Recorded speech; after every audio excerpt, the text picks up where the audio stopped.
12장. 유월절이 시작되기 6일 전에 예수께서 베다니에 도착하셨습니다. 그곳은 예수께서 죽은 사람 가운데서 다시 살리신 나사로가 사는 곳이었습니다.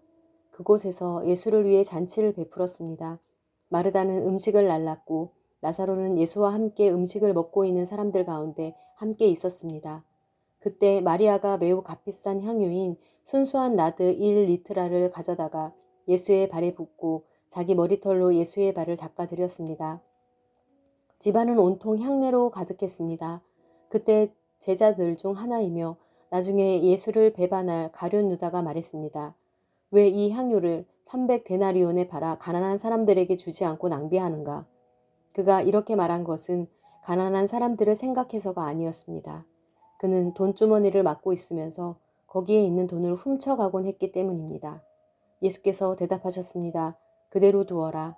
이 여인은 내 장례 날을 위해 간직해둔 향유를 쓴 것이다. 가난한 사람들은 항상 너희와 함께 있지만 나는 항상 너희와 함께 있는 것이 아니다. 유대 사람들의 큰 무리가 예수께서 베다니에 계시다는 것을 알고 몰려왔습니다. 이는 예수뿐 아니라 예수께서 죽은 사람 가운데서 살리신 나사로도 보기 위함이었습니다. 대제사장들은 나사로도 죽이려고 모의했습니다. 그것은 나사로 때문에 많은 유대 사람들이 떨어져 나가서 예수를 믿기 때문이었습니다. 다음 날 명절을 맞아 올라온 많은 사람들이 예수께서 예루살렘으로 오신다는 말을 듣고 종려나무 가지를 꺾어 들고 예수를 맞으러 나가 호산나 주의 이름으로 오시는 분에게 복이 있도다. 이스라엘의 왕에게 복이 있도다 하고 외쳤습니다. 예수께서는 어린 낙의 한 마리를 보시고 그 위에 올라 앉으셨습니다. 이것은 성경에 기록된 것과 같습니다. 시온에 따라 두려워하지 말라. 보라, 네 왕이 새끼 나귀를 타고 오신다. 제자들은 처음에는 이 일을 이해하지 못했습니다. 그러나 예수께서 영광을 받으신 뒤에 비로소 이 말씀이 예수를 두고 기록한 것이며 또한 사람들도 예수께 그렇게 행했다는 것을 깨닫게 됐습니다. 또 예수께서 나사로를 무덤에서 불러내 죽은 사람 가운데서 살리셨을 때 함께 있던 사람들이 이 일을 증언했습니다. 이처럼 무리가 예수를 맞으러 나온 까닭은 예수께서 이런 표적을 행하셨다는 말을 들었기 때문이었습니다. 그러자 바리새파 사람들이 서로 말했습니다. 보시오, 온 세상이 예수를 따르고 있으니 이제 할 수 있는 것이 없지 않소. 명절에 예배드리기 위해 올라온 사람들 중에 그리스 사람들도 있었습니다. 그들은 갈릴리 벳세다 출신인 빌립에게 와서 간청했습니다. 선생님, 우리가 예수를 뵙고 싶습니다. 빌립은 안드레에게 가서 말했습니다. 이어 안드레와 빌립이 함께 예수께 말했습니다. 예수께서 대답하셨습니다. 인자가 영광받아야 할 때가 왔다. 내가 진실로 진실로 너희에게 말한다. 밀알 하나가 땅에 떨어져 죽지 않으면 한 알 그대로 있고 죽으면 많은 열매를 맺게 된다. 자기 생명을 사랑하는 사람은 잃을 것이요. 이 세상에서 자기 생명을 미워하는 사람은 영원히 그 생명을 보존할 것이다. 누구든지 나를 섬기려면 나를 따라야 한다. 내가 있는 곳에 나를 섬기는 사람도 함께 있을 것이다. 누구든지 나를 섬기면 내 아버지께서 그를 귀하게 여기실 것이다. 지금 내 마음이 몹시 괴로우니 내가 무슨 말을 하겠느냐.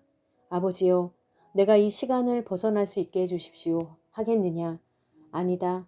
나는 바로 이 일 때문에 이때 왔다.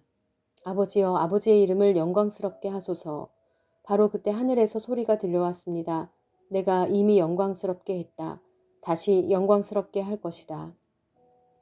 곁에 서서 그 소리를 들은 사람들은 천둥이 쳤다고 말했습니다. 다른 사람들은 천사가 예수께 말했다라고도 했습니다. 예수께서 말씀하셨습니다. 이 소리가 난 것은 나를 위한 것이 아니라 너희를 위한 것이다. 이제 세상을 심판할 때니 이 세상의 통치자가 쫓겨날 것이다. 그러나 내가 이 땅에서 들려 올라갈 때 나는 모든 사람들을 내게로 이끌 것이다. 예수께서 이렇게 말씀하신 것은 자신이 어떤 죽음을 당할 것인지 암시하려고 하신 말씀입니다. 그때 무리가 대답했습니다. 우리는 율법에서 그리스도께서 영원히 계신다고 들었는데 어째서 당신은 인자가 들려서 올라가야 된다고 하십니까? 이 인자란 누구입니까? 그러자 예수께서 그들에게 말씀하셨습니다. 아직 얼마 동안은 빛이 너희 가운데 있을 것이다. 어둠이 너희를 삼키지 못하도록 빛이 있는 동안에 걸어 다니라. 어둠 속에서 다니는 사람은 자기가 어디로 가는지 알지 못한다.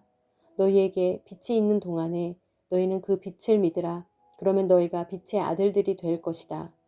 이 말씀을 하신 후 예수께서는 그들을 떠나서 몸을 숨기셨습니다. 예수께서 이 모든 표적을 그들 앞에서 행하셨음에도 불구하고 그들은 여전히 예수를 믿지 않았습니다. 이것은 예언자 이사야의 말을 이루려는 것입니다. 주여, 우리의 전한 것을 누가 믿었으며 주의 팔이 누구에게 나타났습니까? 그들이 믿을 수 없었던 까닭을 이사야가 다시 이렇게 말했습니다. 주께서 그들의 눈을 멀게 하셨고 그들의 마음을 무디게 하셨으니 이는 그들이 눈이 있어도 보지 못하게 하고 마음으로 깨달아 돌이키지 못하게 해 내게 고침을 받지 못하게 하기 위함이다. 이사야가 이렇게 말한 것은 그가 예수의 영광을 보았기 때문입니다. 그래서 예수를 가리켜 이런 예언을 했습니다. 지도자들 중에서도 예수를 믿는 사람들이 많았으나 바리새파 사람들 때문에 자기 믿음을 고백하지 못했습니다. 회당에서 쫓겨날까봐 두려웠기 때문입니다. 그들은 하나님의 영광보다 사람의 영광을 더 사랑했던 것입니다. 예수께서 큰 소리로 말씀하셨습니다. 나를 믿는 사람은 나를 믿는 것이 아니라 나를 보내신 분을 믿는 것이요. 나를 보는 사람은 곧 나를 보내신 분을 보는 것이다.